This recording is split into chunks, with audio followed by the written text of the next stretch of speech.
Hi everyone, welcome to the MrpTech podcast. This is episode 167. My name is Matt, and this is the weekly podcast discussing everyday tech for everyday people. This week's episode is always my favorite episode to do every single year. And usually the first week in December, what I like to do is I like to talk about my favorite audiobook reads from the entire year thus far. Every year that I've done this podcast, I have spoken about the fact that I have an Audible subscription, the fact that I usually switch back and forth from podcast listening to audiobook listening. And with that, I have a wide range of topics that I really enjoy learning about. I enjoy reading about anything from technology topics, the history of technology, to local stories from where I live, to some of the great publications that are out there that have been out there for years and years and years, to other things like popular culture, Cold War era stories, history, science, great courses. List goes on and on and on. And usually when I do this type of episode, the way that I structure it is that my selection for the best audiobooks for 2019 are not selections that came out this year, that were published this year. They just happen to be books that I read during the year. So when I do that, like in this sort of way, these shows often are a great way to get anybody interested in audiobooks, or to maybe hear about an audiobook that they were unaware of. And you can actually go back to some previous episodes of this podcast, all the way back to episode 37, I believe. Actually, it's episode 37 of the MrpTech podcast is when I first started doing this, best audiobooks of 2016. And it's just some of my favorite reads. And on the way to work this morning, I listened to both episodes 79 of this podcast and episode 124 of this podcast, also my yearly roundup of audiobooks. And the episodes really hold up after even just a couple of years. They're still great audiobook reads. So if you haven't listened to those episodes and you're an audiobook listener, take a listen to those previous episodes, and you might find something that you've never heard before, and maybe it's something that you would be interested in. Now, for me, I have an Audible subscription. I'm not sponsored by Audible in any way whatsoever. Audiobooks are just fun for me because I spend a lot of time in the car, and that's how I spend my time reading. I'm a very busy person. I don't have time to sit down and just read for an hour every day. So audiobooks really fit the format for my life. I really enjoy listening to them, and I like to share them with all of you every year. And some of these I do bring up in shows occasionally if there's a topic that I'm interested in. I tell you about them. But every year, this is like a top 10 countdown to my favorite audiobooks of the year. So I always preface it with the following statement. When I complete an audiobook, with Audible, there's a rating system that you can give. And I'm pretty particular about how I rate audiobooks, because I know in the future, if I want to come back and listen to it, I don't want to listen to a book that I wasn't a big fan of before. So in Audible, after you're done listening to a book, you can give it an overall rating, a rating by performance, and a rating by the story itself. So these are 5 stars each. And as I go through, I'm going to start sort of with some of the books that didn't get 5 stars for the year. And as I approach the number 1 book of the year, that book will, of course, obviously, as we get closer to 1, they will be 5-star review books. Okay, so starting at number 10. This book was a book that I had heard of for years. I wasn't all that interested in it at first, but it does tell a compelling story about one of the early pioneers of computer hacking before computer hacking was illegal, before, say, the governments really understood the laws that needed to be in place. And this is called The Art of Deception, Controlling the Human Element of Security, written by Kevin Mitnick, and it's narrated by Nick Sullivan. It's 13 hours and 41 minutes. This book is a fascinating story, a true life story about Kevin Mitnick, who was a person who grew up in California, I believe, didn't have necessarily the greatest life, let's say, but learned tricks to sort of get around the system. And when he was sort of doing these things, it wasn't quite illegal, but there's a lot of questionable things that he did during his life, like learning how to phone freak, making free phone calls by manipulating people over the phone to get access to phone lines that he shouldn't have. And basically what happened is, after a series of events, going to certain schools and using computers at certain colleges, and always trying to push the limits on what he could do, not necessarily to gain information or to steal information from other people, but just for the fact that he could do it. This story is very disturbing in the sense that he didn't realize this was wrong as he was doing this, and he thought that he was always in the right. And what eventually ended up happening, and he was eventually became wanted by the FBI, and he actually was staying one step ahead of the FBI by basically hacking the FBI.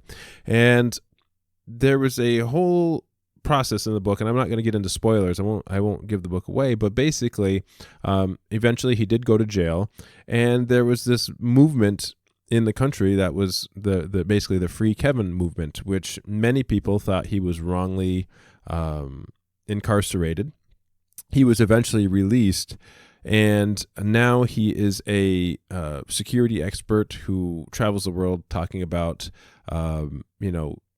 keeping your information secure, how people like him tend to work. And you can see a lot of his things on YouTube, a lot of his demonstrations on YouTube. His name is Kevin Mitnick again.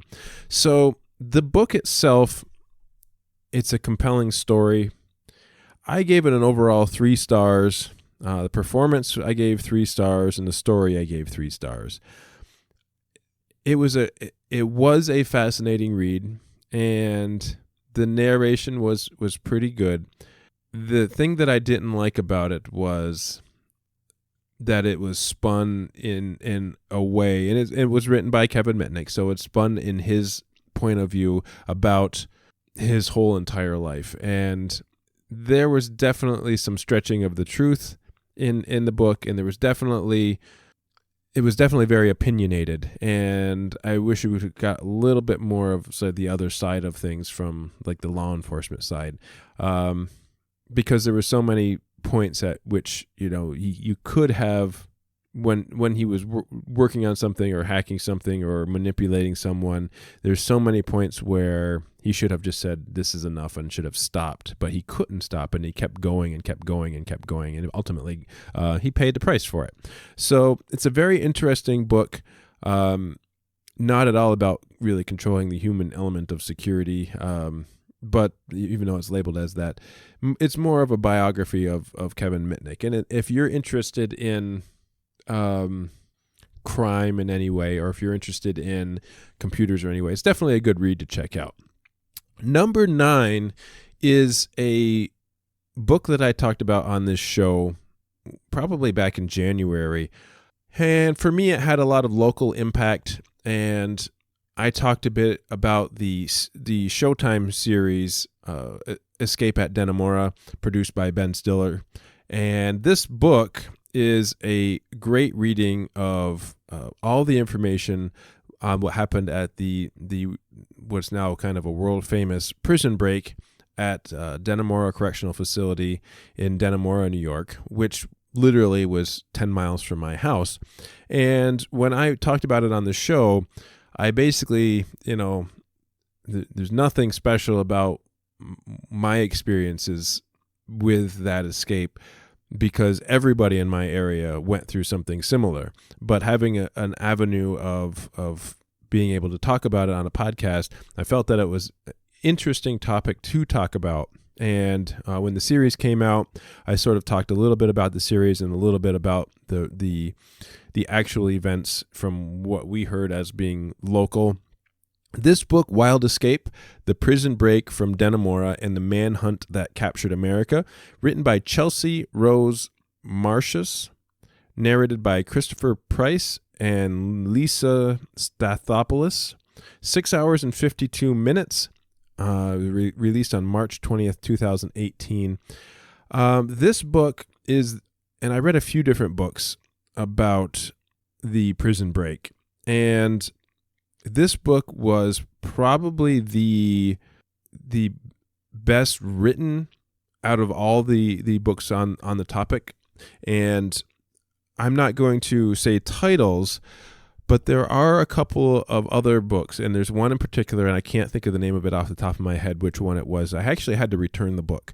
I started it, and in the first 5 minutes, there was 3 inaccuracies about the area, and I realized the author was just trying to make money and basically didn't do a whole lot of research about the area and about the incident itself. And with those inaccuracies, I didn't even want to listen to the rest of the book. So I returned it and couldn't go on with it. This book, Wild Escape, was, as far as I know, a very accurate representation of what happened. And it's kind of neat from a local perspective, kind of reliving everything that did happen and hearing about it and then realizing what was actually going on behind the scenes. Just a compelling story. And I rated it for an overall performance. Overall, I gave it 5 stars. Performance by the narrators, I should say. Performance is 5 stars. And the story itself, I gave 4 stars. Highly, highly recommend if you're interested in prison break stories or if you watch the Showtime series Escape at Dannemora. Definitely a worthwhile read. All right, coming in at number 8 is a book that I wanted to read for years and just haven't had a chance to get to it. And one of my favorite book series out there was A Hitchhiker's Guide to the Galaxy. And I started reading Hitchhiker's Guide years ago and went on to book 2, 3, 4, 5. And I had learned about book 6. It was not written by the original author, but it was sort of a continuation of the story. So this is the book 6 of Hitchhiker's Guide to the Galaxy. It's called And Another Thing, written by Ian Coffer, I believe, Eoin. I'm not really sure how to pronounce that name. Narrated by Simon Jones, the 6th book of the series. This book is 10 hours and 22 minutes long. It came out in 2009, and basically it takes place where the story of Hitchhiker's Guide left out, and it really is like a return to the Hitchhiker's Guide. And the reason why I didn't listen to this book for so long was because of the different author. And I started reading the reviews on this book, and the reviews were quite pleasant. Everybody really enjoyed the book, and many people said it was written in the style of the original Hitchhiker's Guide. And it took me a while to come around to the book, but when I did, I thoroughly enjoyed it. It was such a treat to go back to that storyline and to see where the characters went from there. So highly recommend it. I'm not going to spend a whole lot of time on it. 4 stars all around, overall performance and story. Not a book that is a very deep book. It's not going to make you think about reevaluating your life or anything like that. But if you're a fan of the Hitchhiker's Guide to the Galaxy series, and you have made it through all first 5 books, book 6 is definitely worth checking out. All right. So coming in at number 7, I'm going to cheat a little bit here. And you know what? It's my show, so I can do that. So over the last few months, I have been listening to something that I wasn't sure if I wanted to listen to at all, and I was reluctant to. I purchased a series of books more as a fan of the movies, and I wanted to see what the differences were between the audiobooks and the movies. And I did a whole episode a few weeks ago about my lead up into the release of Star Wars Episode 9 and what I was doing for that. So what I ultimately ended up doing is I started listening to the Star Wars movie audiobook series.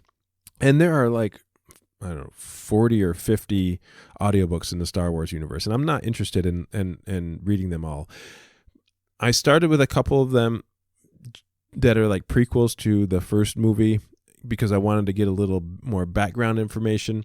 And then I went through, listened to 1, 2, 3, 4, 5, 6, 7, and I'm on episode 8 right now in order. And I'm going to put them all in sort of the number 7 slot, because if you're a fan of sci-fi, or if you're a fan of good stories, or you like Star Wars, the Star Wars audiobook series, all of them are really well written.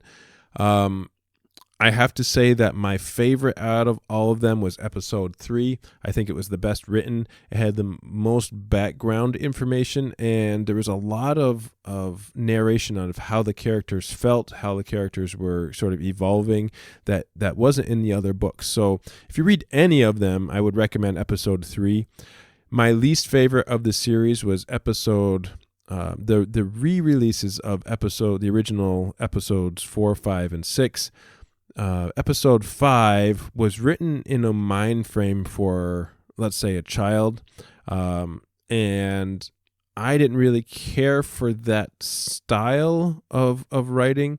I'm not really sure why they did that, but it was different than any of the other movies' audiobook versions, and I would hope that somewhere down the line that book gets redone, because it was a good book. It was written in you being the character of Luke Skywalker, and it was you were the one that was going through the story, and it just didn't really quite fit at all with the rest of the audiobooks. It was a strange twist that was done. So yeah, episode 3 would be my favorite. The newer versions, newer movie episodes are actually very well written as well. Episode 7 and into episode 8. I've been so busy over the last few weeks that I haven't really gotten deep into episode 8, but that was sort of my lead up into the release of Star Wars Episode 9 coming out in the theaters on the 20th. So I have another couple weeks to finish it, and I probably will do that. So I wanted to mention that because I really did thoroughly enjoy reading through those. There was a lot of information that you don't get from the movies, a lot of background information, and it is very similar to the movies as well. So it does follow the stories pretty evenly. So, all right, going on. Episode number 6 on my list. Being a teacher, every so often, I come across a book that sort of catches my eye. And the last couple of years in particular, there's been a lot of incidents at schools.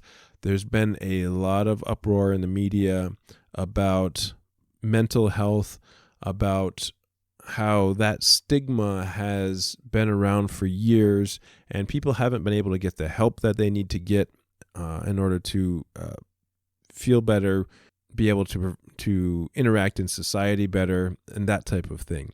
And so every so often, I come across a title that sort of, as a teacher, makes me mentally prepared for certain things that may or may not happen, or potential dangers that may happen, let's say.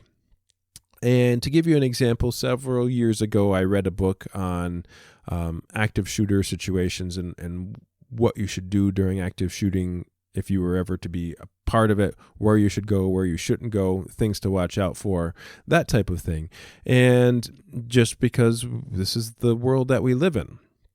So this book was a much better book than I expected it to be. It's called Dangerous Personalities.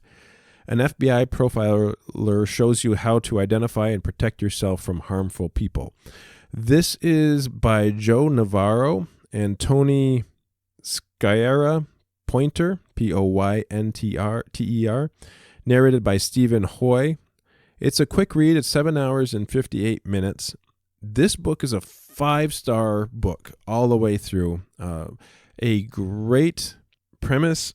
The performance by the narrators is awesome. And the story, I think, is very important. So basically, the publisher's summary here says, "We seem to wake up in a new tragedy in the news every day. So often the reporters say there were some signs, but nobody acted. The scary part about these tragedies is less than 1% of criminals are incarcerated for their crimes, meaning that every headline, there are millions of dangerous situations out there which average people find themselves in." And so what this book does is it will basically take you through different personality types, whether it's a narcissist or someone with anger issues, someone with depression, and it goes on. And it follows a formula through all of these dangerous personalities. And at the end of the summary for that particular type of personality, they go through over a 100 question checklist that you can use sort of on your own. And they tell you how many, if you were to go through and each of these questions fit a person that you know, it sort of gives you a spectrum to gauge on what you should follow with that. And it's very interesting. So whether you're a narcissist or you have issues with rage or anything else like that, you know somebody with these, I should say, you can go through that checklist, and if you're hitting 40 out of the 125, I think you don't really have all that much to worry about. But if you're up in the 90s or above, it's definitely shows you how, by asking questions that you would have never asked yourself before about a specific person, you can gauge the personality type and sort of learn to distance yourself or protect yourself, as well as recognize that everybody has some of these qualities. It's really the ones that have all of these qualities that we need to worry about. So that one's called, again, Dangerous Personalities, and highly, highly recommend this book to anybody interested in learning how to protect themselves from dangerous people. All right, moving on. Number 5 on my list is a person who I've been a big fan of for almost 2 decades now. Recently put out a book in May, and because I'm so interested, I listen to his podcast an awful lot. I also am just interested from seeing him on TV, sort of growing up listening to him on TV. This one is Adam Savage's book. It's called Every Tool's a Hammer, Lessons from a Lifetime of Making.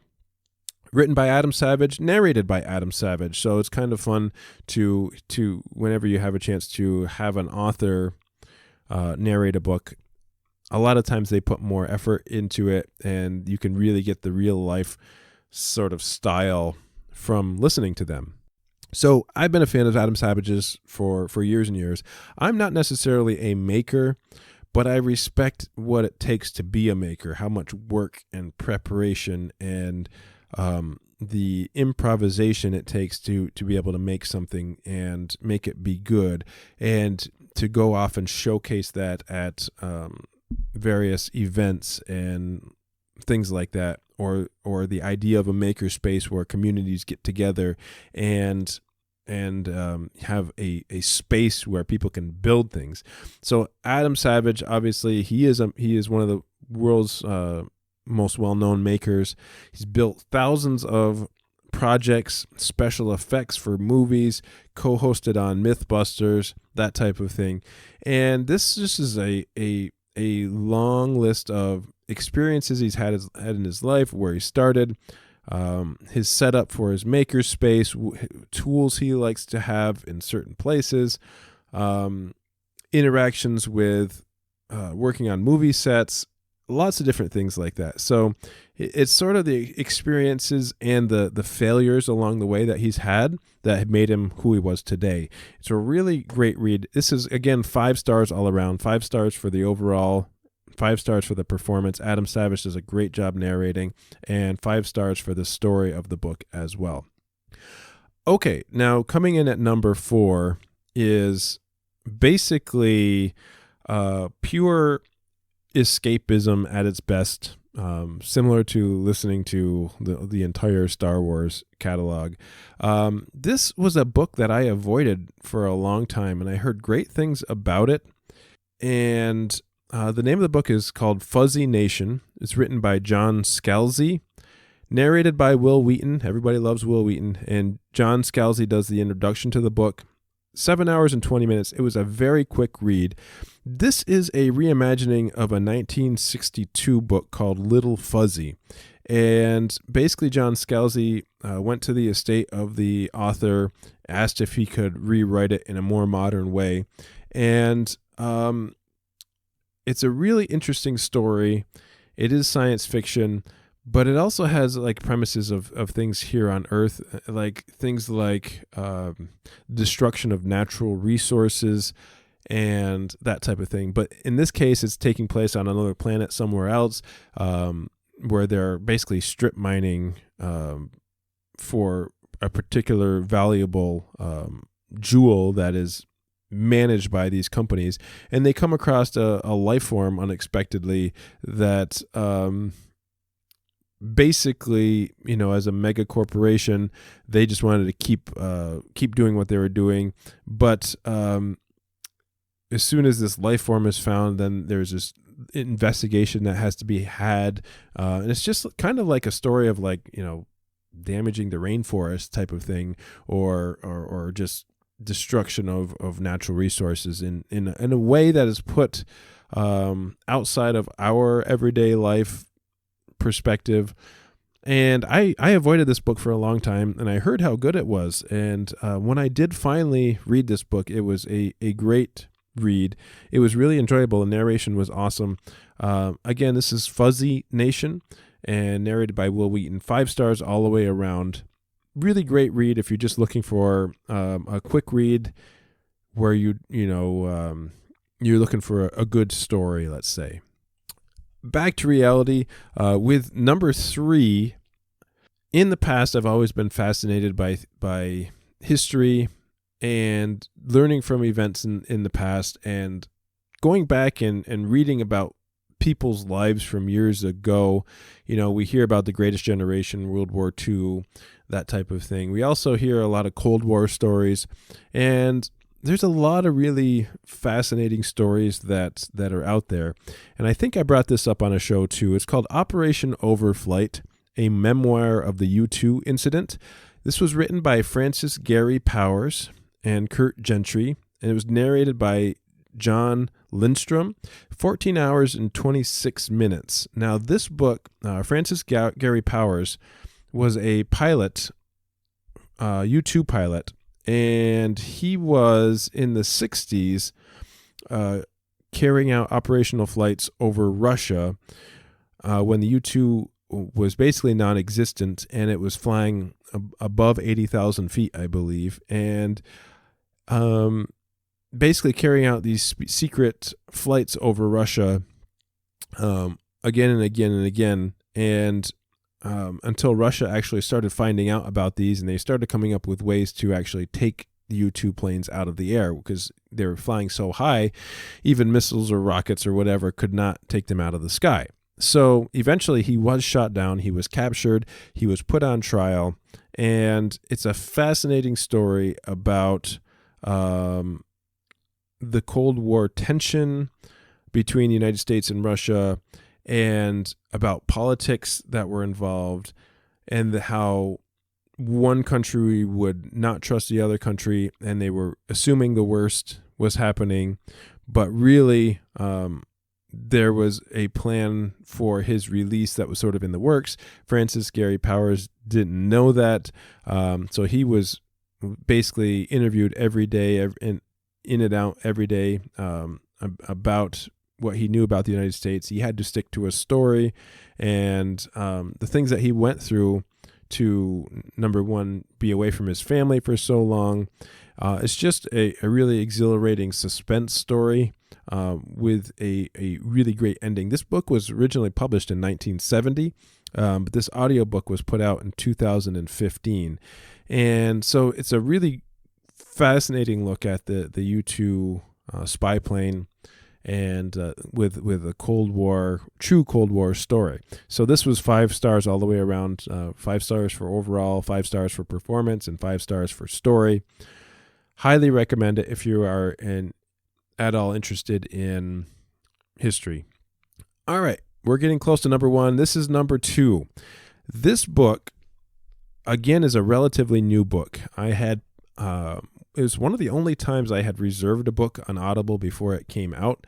And for some reason, I was really interested in reading a book about dinosaurs. I don't know why. It just came to mind. I haven't learned about dinosaurs since I was in elementary school. So I saw that this book was coming out, and it looked like it was exactly the story that I wanted to hear. It was The Rise and Fall of the Dinosaurs is the name of the book. A New History of a Lost World. Basically, this was written by Steve Brusatte, Brusatte, narrated by Patrick Lauer, 10 hours and 7 minutes. And this may be another one that I talked about on the show. I'm not sure exactly. An absolutely amazing book about anything you'd like to know about dinosaurs. And from my memory, I had many things mixed up as far as which particular dinosaurs lived in a certain age, and the whole timeline of everything that we know about dinosaurs has evolved so much, even in the last 10 years, that it's a great read to kind of go back and learn about. So it basically starts with the story about 66 million years ago. The Earth's fearsome and spectacular creatures all of a sudden vanished. And so many people have speculated for years why that was. So it takes you kind of from before that point all the way up until when the dinosaurs were sort of wiped off the face of the earth. And I won't give any spoilers of the book, but there's some what struck me the most is the story of the comet or comets or asteroid, whatever you want to call it, that hit the earth and basically wiped everything out within like a 600-mile radius instantly. And that was kind of thought-provoking in itself. But there's so much to all the different types of dinosaurs, how they evolved, why they evolved, the continental shifts, all these different things played an impact in the role. And to up to that point with the extinction and then beyond after that. So 5 stars all the way around for this book. Rise and Fall of the Dinosaurs. Definitely worth checking out. All right, number 1. I could have easily picked Rise of the Dinosaurs as number 1. It was such a good book. This book I'm picking as number 1 because it's a story that has fascinated me for the last several years. It's a story I never knew about, since this is a true story. A story I never knew about until there was a television series made on the History Channel about it. And for over 200 years, there has been a search for treasure on an island in Canada called Oak Island. And there's a story in the late 1700s, a group of boys took a boat to an island. They found a depression in a hole in the ground and started to dig.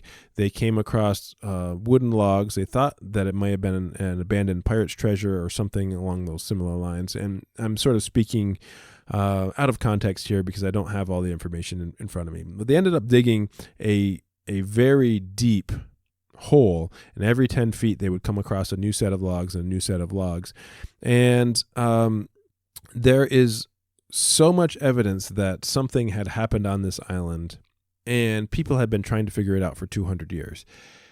The TV show The Curse of Oak Island has been on for 7 seasons now, and being that it's on the History Channel, it's pure entertainment. And you have to kind of approach that show as being only that. they're only going to show you so much about what's going on. But basically, most of the island has been bought by a company or a group of brothers out of Michigan.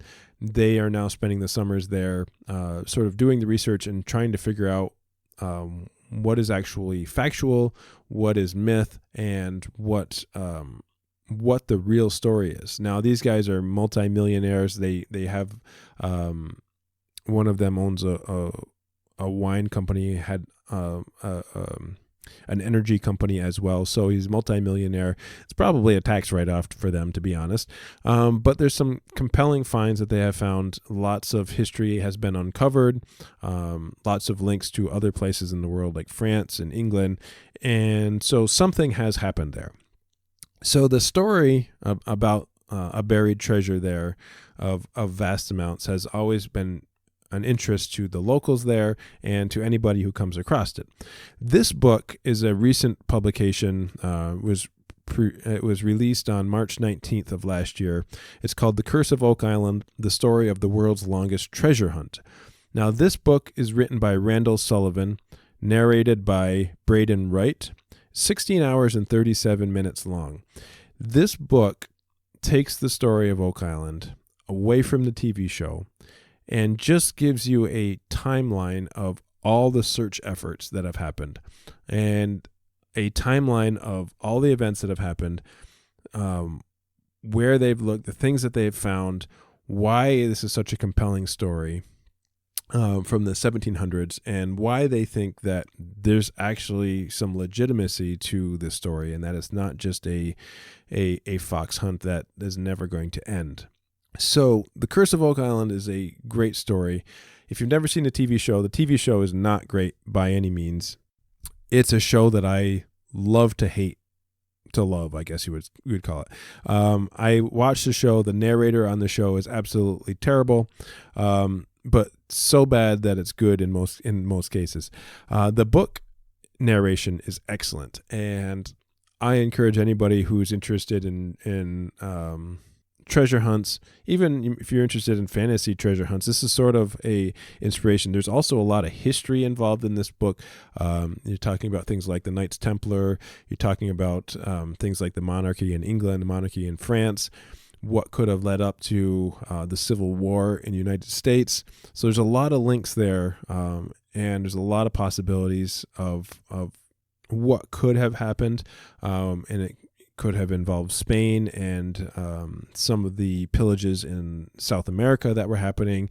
So there's a lot of ifs and whats, and there's a lot to uncover in trying to figure out what happened, because there's a lot of truths, but there's a lot of unknowns in the story. So that's number one. Curse of Oak Island is a book that I would highly recommend. All right, so we're going to go through the list one more time here really quickly. Top 10 favorite audiobook reads of 2019. Number 10 was The Art of Deception by Kevin Mitnick. Number 9 was Wild Escape, The Prison Break from Dannemora and the Manhunt That Captured America. Number 8, Book 6 of Hitchhiker's Guide to the Galaxy, called And Another Thing. Book selection number 7 was the entire Star Wars episode audiobook series. Definitely worth checking out. I cheated, I know, I get that. Number 6 was Dangerous Personalities by Joe Navarro, taking a look at all the different personality types and keeping yourself safer. Number 5 was Adam Savage's Every Tool is a Hammer. Number 4, Fuzzy Nation by John Scalzi. Number 3, Operation Overflight by Francis Gary Powers. Number 2, The Rise and Fall of the Dinosaurs by Steve Brusette. And number 1, The Curse of Oak Island by Randall Sullivan. Now, let's talk about one thing I always like to do after giving the top 10, my least favorite audiobook read of 2019. So my least favorite book read of 2019 was one that was recommended to me, and it's something that you have to take under consideration when you read a book like this. It makes you look at life a little bit differently, which is always a good thing. This book was published back in 2007, and it was sort of a big deal back then, but has been revised several times. And this is called Freakonomics by Stephen Levitt and Stephen Dubner, and it was narrated by Stephen Dubner, one of the authors. And basically, the premise is, there's good and bad to everything, and everything that's out there has its own side of the story. So like what's more dangerous, a gun or a swimming pool? And what do teachers and sumo wrestlers have in common? Why do drug dealers still live with their mothers? And how much do parents really matter? Things like that. And how did the legalization of abortion affect the rate of violent crime? So they're trying to compare different things necessarily. And sometimes they did a pretty good job of doing that, and sometimes it was quite the stretch. So not necessarily my favorite audiobook read, but it did make me think a little bit outside the box. Wasn't really my favorite book, but at the same time, it was still a halfway decent read. So Freakonomics is something worth checking out. Something worth checking out if you are interested in that type of topic. All right, that's going to do it for this week's episode. I hope you enjoyed the countdown to my favorite audiobooks. Please go to podnuts.com and check out all the great shows on Podnuts Network. You can go to my website, mrptechreviews.com. I've recently updated YouTube, and I put all the shows that were missing up there. I was probably 4 or 5 episodes behind. I've got everything back up to date now on YouTube. So you can check out all of the episodes on YouTube. Go back and listen to all the previous audiobook reviews. They're definitely worth listening to still. That's going to do it for this week. Thanks so much for listening. We will see you next time.